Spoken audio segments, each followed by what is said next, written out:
NCERT example number 7 का part 2 हमने छोड़ दिया, वो नेक्स्ट वीडियो में लेके आएंगे बिकॉज उसको भी पढ़ाने के लिए एक टॉपिक पढ़ाना पड़ेगा। ओके, उसको आप छोड़िए। तो साइन क्यूब एक्स का इंटीग्रेशन दिया है, बट इससे पहले मैं आपको बोल रहा हूँ कि भाई ये क्वेश्चन सॉल्व करो, integration of cos cube x. पहले ये करो, फिर ये आप खुद से कर लोगे। देखो कॉस क्यूब एक्स, तो कॉस की पावर एम की वैल्यू कितनी है 3 है, तो वही वाला टाइप होगा जो आपको पढ़ाया था। अब सुनो, कॉस क्यूब एक्स की वैल्यू कहाँ से निकालें, तो जवाब है ये वाले फॉर्मूले से निकाल लीजिए। कैसे, ध्यान से चेक करिए बच्चों। यहाँ क्या है, फॉर्मूला है आपके पास cos 3x is equals to 4 cos cube x minus 3 cos x। Okay, 3 cos x को लेफ्ट में लेके आइए, तो क्या हो जाएगा cos 3x और प्लस 3 cos x, ये नेगेटिव इधर आके positive, is equals to 4 cos cube x। Now dividing by 4 both side, 4 से लेफ्ट में 4 से राइट में डिवाइड, 4 से 4 कैंसिल, तो आपके पास क्या आ गया, cos क्यूब x का वैल्यू आ गया cos 3x plus 3 cos x by 4। तो इसको हम लोग नोट कर लेते हैं, ज़रूरत पड़ेगी हमको बार बार। cos cube x is equals to क्या हो गया, cos 3x plus 3 cos x by 4, correct. तो ये हो गया, ठीक है। इसी तरीके से आप अब लगे हाथ एक काम और कर लीजिए, क्या कि ये वाला जो फॉर्मूला है sin 3x वाला, यहाँ से आप sin क्यूब की वैल्यू निकाल लीजिए। तो कैसे निकालोगे, आपका फॉर्मूला होता है क्या, sin 3x is equals to 3 sin x minus 4 sin cube x, correct. तो आप यहाँ से इसको लेफ्ट में लेके आइए, तो हो जाएगा sin 3x और ये नेगेटिव माइनस का 4 sin क्यूब x है, लेफ्ट में आएगा तो पॉजिटिव हो जाएगा, plus sin cube x is equals to क्या बचा हुआ है right hand side, 3 sin x। अब नेक्स्ट स्टेप में sin 3x को राइट में भेज दीजिए, तो 4 sin cube x is equals to 3 sin x और minus sin 3x। Now dividing by 4 both side, तो 4 से राइट में 4 से लेफ्ट में 4 से 4 कैंसिल, sin क्यूब की वैल्यू आ गई, ठीक है। तो ये sin क्यूब x की वैल्यू कितनी हो गई आपकी, 3 sin x और माइनस sin 3x और डिवाइडेड बाय 4, करेक्ट। अब एक चीज़ देखिए, बच्चे बोलते सर हम ये याद कर लें क्या, cos क्यूब x और sin क्यूब x, नहीं, कितना याद करोगे। चलो ये तो बार बार फ्रिक्वेंटली यूज़ होता है, आपने देखा ये चैप्टर नंबर 5 में भी बार बार आ रहा था, कॉन्टिन्यूटी एंड डिफरेंशिएबिलिटी में, ठीक है। इस फॉर्मूले को, इन दोनों को, क्योंकि क्लास 11th में ये दोनों फॉर्मूले हमको लर्न है, 3rd और 4th, ओके। तो हम क्या करेंगे, यहाँ से बना लेंगे, 1 सेकंड लगता है, ये तो मेरे को टाइम लगा, मैं आपको समझा रहा था। आप फटाक से sin क्यूब x की वैल्यू ये वाले फॉर्मूले से निकाल लीजिएगा और cos क्यूब की वैल्यू ये वाले फॉर्मूले से, ठीक है। तो लर्न करने की ज़रूरत नहीं, क्या क्या लर्न करोगे, है ना। चलो, वैसे ये वीडियो ना बच्चों, ये वीडियो रिकॉर्ड हो गया था सुबह, करीब 1 घंटे 17 मिनट का। मैंने बहुत तरीके क्वेश्चन कराए थे, हालांकि सब करा रहा हूँ दोबारा, साउंड नहीं आया, पता नहीं क्या प्रॉब्लम है। चलो देखते हैं। अब देखो, integration of cos cube x, okay. तो cos क्यूब x का इंटीग्रेशन कैसे करोगे, तो cos क्यूब x की जगह आप लोग लिखोगे क्या, इसको सपोज हमने i अज्यूम किया, तो i is equals to cos cube x की जगह क्या, cos 3x plus 3 cos x by 4, okay. तो यहाँ पे हम लिखेंगे क्या, cos 3x और plus 3 cos x whole divided by 4। तो ये हो गया। अब इसको स्प्लिट कर दो 2 पार्ट में, 4 यहाँ भी जाएगा और इसके पास भी जाएगा, तो हो जाएगा i is equals to integration of cos 3x by 4 और प्लस 3 cos x बाय 4 करोगे, उसको 3 बाय 4 लिख सकते हो, यानी कि 3 by 4 into cos x, okay. तो ऐसा कुछ हो गया। अब इसका मतलब क्या कि इंटीग्रेशन करना है किसका, cos 3x बाय 4 का। अब देखो cos 3x बाय 4 को आप एक तरीके से लिख सकते हो, कैसे, 1 बाय 4 इंटू cos 3x, तो 1 बाय 4 कॉन्स्टेंट है इंटीग्रेशन के बाहर, और cos 3x फिर dx और प्लस 3 बाय 4 इंटीग्रेशन के साइन के बाहर, और इंटीग्रेशन करेंगे किसका, cos x का, और dx लिखना मत भूलिएगा, नहीं तो मार्क्स कट जाएंगे मेरे से, अगर कहीं मिस हो जाए तो आप लिख लीजिएगा। देखिए cos 3x का इंटीग्रेशन क्या होता है, sin 3x, लेकिन क्या करेंगे, x का कोफिशिएंट कितना है 3 से यहाँ डिवाइड लगा देंगे, करेक्ट। तो 1/4 इंटू sin 3x बाय 3 और प्लस 3 बाय 4। cos का इंटीग्रेशन क्या होता है, sin x by cos x है, तो sin x और प्लस c, करेक्ट। तो ऐसा कुछ हमारे पास हो गया। अब सिंपली हम इसको मल्टीप्लाई कर लेते हैं, तो 4 3 जा नीचे 12 हो जाएगा, तो 1/12 इंटू sin 3x, तो 1/12 इंटू sin 3x और प्लस क्या हो गया 3/4 into sin x plus c, ठीक है। ये आपका बच्चों आंसर है, ठीक है। इसमें थोड़ा सा बस मैच कराने वाली बात होती है, ठीक है। तो अगर हमको इसमें पार्ट 2, ओके, हाँ, अगर आपको इसमें आंसर थोड़ा सा मैच कराने वाली बात होती है, तो आंसर अगर मैच कराने वाली बात है तो किया ये जाता है, देखिए यहाँ से 1/4 कहीं कहीं किसी किसी बुक में देखोगे आप कॉमन ले लेते हैं, उससे फ़र्क नहीं पड़ता है। तो 1/4 अगर आप यहाँ से कॉमन ले लोगे तो क्या बच जाएगा अंदर, यहाँ पे sin 3x/3 यानी कि 1/3 इंटू साइन 3x और प्लस यहाँ से 1/4 चला गया तो क्या बचेगा, सॉरी यहाँ से कॉमन लिया 1/4 चला गया तो 3 sin x बचेगा, तो 3 sin x और प्लस c। तो इस तरीके से भी आंसर आपको देखने को मिल सकता है 1/4 in the bracket 3 sin x और प्लस 1/3 sin 3x, ठीक है। तो 3 sin x पहले भी लिखा हो सकता है, ये बाद में, तो उससे फ़र्क नहीं पड़ता, आप ऐसे दे दो, आप कॉमन लेके दे दो, आपको फुल मार्क्स मिलेंगे, टेंशन की कोई बात नहीं है। ओके, तो इसको आप कर लीजिए, फिर मैं sin क्यूब x का कराता हूँ, ठीक है। और मैं तो ये कहता हूँ कि वीडियो पॉज करो और sin क्यूब x का खुद से करो, ठीक है, और NCERT से आंसर मैच करो। स्टूडेंट्स, sin क्यूब x का इंटीग्रेशन करने से पहले integration of cos cube x dx को सेकेंड मेथड देखिए, और सेकेंड मेथड होता है सब्स्टिट्यूशन मेथड, ठीक है। फर्स्ट मेथड तो साइन की पावर m टाइप वाले से मैंने आपको बताया, और इसी क्वेश्चन को हम लोग सेकेंड मेथड से भी कर सकते हैं, और वो सेकेंड मेथड क्या है देखिए, cos क्यूब x को आप लोग क्या कर सकते हो, इसको आप लिख सकते हो क्या, cos x into cos square x, okay, और cos स्क्वायर x को हम लोग लिख सकते हैं क्या, साइन के फॉर्म में 1 minus sine square x, okay. क्यों, क्योंकि हमको पता है sign square x plus cos square 1 होता है, तो cos स्क्वायर x क्या होगा, 1 माइनस साइन स्क्वायर x होगा, ठीक।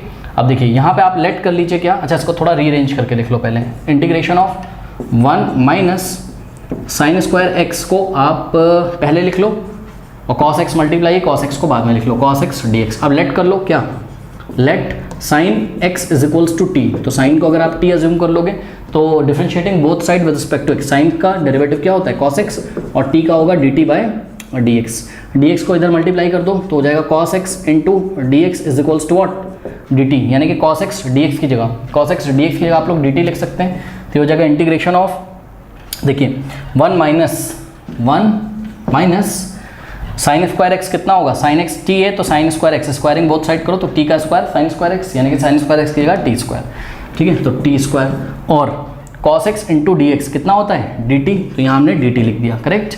अब इसका इंटीग्रेशन तो कर लोगे, पहले 1 का करेंगे तो integration of 1 dt minus integration of t square dt, 1 का t के रिस्पेक्ट में क्या होता है t, और माइनस t स्क्वायर का t के रिस्पेक्ट में क्या होगा, t का क्यूब और बाय 3 और प्लस c, ओके।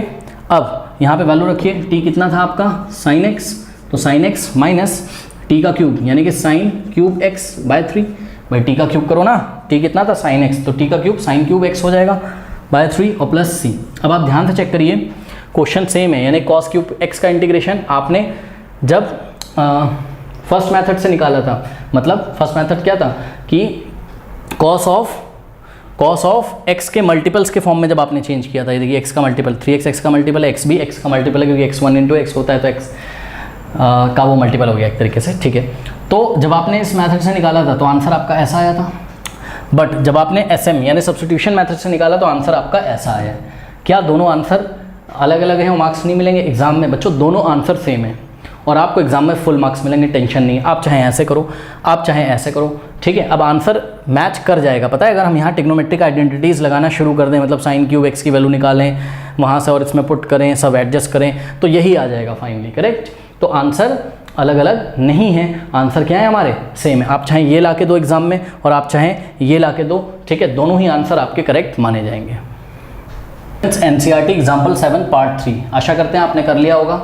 साइन की पावर m वाले टाइप से भी कर लिया होगा और सब्स्टिट्यूशन मेथड से, मैंने दोनों से करके आपको दिखाता हूँ। देखिए integration of sine cube x, तो integration of sine cube x की जगह कितना पुट कर सकते हो, हमने वैल्यू निकाली है 3 sin x minus sign 3x, तो यहाँ हमने पुट किया क्या 3 sin x और माइनस साइन 3x, ओके, और डिवाइडेड बाय 4 और dx, ओके। सॉल्व करते हैं इसको, तो जगह इंटीग्रेशन ऑफ, देखो इसको दो पार्ट्स में स्प्लिट कर दो, तो 3/4 साइन x का इंटीग्रेशन, फिर माइनस ये 4 इसको भी मिलेगा और 4 इसको मिलेगा, तो साइन 3x अपॉन 4 यानी कि 1/4 इंटू साइन 3x, 1/4 इंटीग्रेशन के बाहर और साइन 3x का इंटीग्रेशन, ओके करते हैं। देखिए 3/4 बाहर आ जाएगा, तो 3/4 को हमने इंटीग्रेशन के बाहर लिख दिया।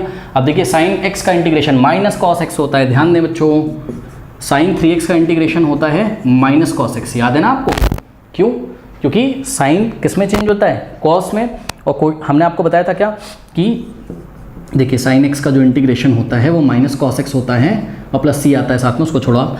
ठीक है, साइन एक्स का जो इंटीग्रेशन होता है वो, क्योंकि आंसर मेरा सी से आ रहा है और जब भी इंटीग्रेशन में आंसर मेरा सी से आता है तो मैं उसके आगे माइनस लगा देता हूँ, ये हमने आपको पहले बताया है। ठीक, अब देखो -1/4 ओके, और साइन 3x का इंटीग्रेशन होगा क्या, माइनस कॉस 3x। लेकिन ये क्या है, x में लीनियर पॉलिनोमियल है तो x के कोफिशिएंट से डिवाइड लगा दो, तो 3 से आपने डिवाइड लगा दिया। ओके, नाउ अब देखो यहाँ ये माइनस है तो इसको हम आगे लगा सकते हैं, -3/4 cos x, और माइनस यहाँ क्या हो जाएगा, प्लस हो जाएगा, 4 × 3 12 यानी कि 1/12 इंटू cos 3x और प्लस c। तो आप NCERT से आंसर मैच कर लीजिए, आई थिंक यही आ रहा है, -3/4 into cos x plus 1/12 into cos 3x plus c। किसी और बुक में देखोगे तो शायद उन्होंने 1/4 कॉमन ले लिया हो, मैटर नहीं करता है। ठीक है, तो ये रहा आपका आंसर। अब आप देखिएगा हम निकालने जा रहे हैं किससे, सब्स्टिट्यूशन मेथड से, और जब हम फाइंड करेंगे सब्स्टिट्यूशन मेथड से तो आप देखोगे आंसर वेरी कर जाएगा, बट वो आंसर गलत नहीं होगा बच्चों, वो आंसर बिल्कुल सही आंसर माना जाएगा। ठीक है, तो सब्स्टिट्यूशन मेथड से वैसे मैं आशा करता हूँ कि आप लोग खुद ही कैलकुलेट करेंगे। चलिए, तो सब्स्टिट्यूशन मेथड, ठीक, integration of sine cube x को क्या लिखोगे, sine x into sine square x, okay, dx, तो ये हो जाएगा आपके पास क्या, साइन स्क्वायर एक्स को हम लोग क्या लिख सकते हैं, साइन स्क्वायर एक्स को हम लोग लिख सकते हैं 1 माइनस कॉस स्क्वायर एक्स। क्यों, क्योंकि sine square theta plus cos square theta 1 होता है ना, तो साइन स्क्वायर थीटा कितना होगा, 1 minus cos square theta. Class 10th trigonometric identity. अब यहाँ से आप लेट करोगे किसको, कॉस एक्स को, तो कॉस एक्स को अगर आप टी अज्यूम कर लोगे, differentiating both side with respect to x, cos का क्या होता है, माइनस साइन होता है, इज इक्वल्स टू टी का हो जाएगा dt/dx। अब dx को इधर भेज दो तो minus sine x dx is equals to dt। Now -1 से बोथ साइड मल्टीप्लाई करो तो इधर पॉजिटिव इधर नेगेटिव हो जाएगा। ठीक है, ये हो गया। तो साइन एक्स dx की वैल्यू कितनी आ गई, -dt, यानी कि इस क्वेश्चन को थोड़ा सा रीअरेंज कर सकते हैं। 1 माइनस कॉस स्क्वायर एक्स को हम लोग ने पहले लिखा, फिर साइन एक्स को हम लोग ने, क्योंकि sine x into 1 minus cos square x into dx ऐसा कुछ है, तो साइन एक्स को हमने बाद में लिख दिया, तो साइन एक्स हमने बाद में लिख दिया। अब देखिए साइन एक्स dx की जगह क्या आ जाएगा, -dt, तो ये हो जाएगा क्या, इंटीग्रेशन ऑफ 1 माइनस कॉस की जगह आपने क्या रखा था, t, तो कॉस स्क्वायर टी का स्क्वायर, और साइन एक्स dx की जगह -dt। अब हम क्या कर सकते हैं, ये माइनस से इस ब्रैकेट में मल्टीप्लाई कर सकते हैं, तो इंटीग्रेशन ऑफ, जब इस माइनस से यहाँ अंदर, क्योंकि माइनस है ना यहाँ, अरे चेक करो यार, ये माइनस चलो यहाँ लगा सकते हो कि नहीं, -dt का माइनस यहाँ तो लगा सकते हो। अब इस माइनस से यहाँ मल्टीप्लाई कर लो पहले, तो टी स्क्वायर कैसा हो जाएगा, नेगेटिव था पॉजिटिव हो जाएगा, और 1 कैसा था नेगेटिव, सॉरी 1 कैसा था पॉजिटिव, देखो माइनस प्लस -1 और minus minus plus T square को हमने पहले लिखा और -1 को बाद में। अब इसको इंटीग्रेट कर सकते हो, integration of T square minus integration of 1 dt, और यहाँ पर dt लगाना नहीं भूलेंगे। तो टी स्क्वायर का इंटीग्रेशन, टी की पावर में 1 ऐड कर देंगे, t³/3, और प्लस नहीं है माइनस है, और 1 का इंटीग्रेशन टी के रिस्पेक्ट में t आ जाएगा और प्लस c। बस अब आप t की वैल्यू रख दीजिए, तो final answer will be t का क्यूब है, t कितना था cos, यानी कि cos क्यूब x/3 और माइनस टी की जगह cos x प्लस c। तो this is your final answer. Okay, आप चेक कर सकते हो अपनी बुक से, उन्होंने थोड़ा सा रीअरेंज करके लिखा है आगे पीछे, माइनस cos x उनका पहले आ रहा है और 1/3 cos क्यूब x बाद में आ रहा है, उससे फ़र्क नहीं पड़ता है। ओके, एक्चुअल में जो तरीका होता है वो ये है कि भाई cos की इंक्रीजिंग पावर के फॉर्म में लिखिए, तो ये क्या है, cos x का मतलब cos की पावर 1x, तो इसको उन्होंने पहले लिख दिया, माइनस cos x को उन्होंने पहले लिख दिया, और ये क्या है, cos क्यूब x/3 का मतलब 1/3 इंटू cos क्यूब x और प्लस c। तो आप भी ऐसे आदत डाल लो भाई, जैसे उन्होंने लिखा है, मतलब कि cos की इंक्रीजिंग पावर के फॉर्म में लिख लो, तो ये आपका आंसर है। ओके।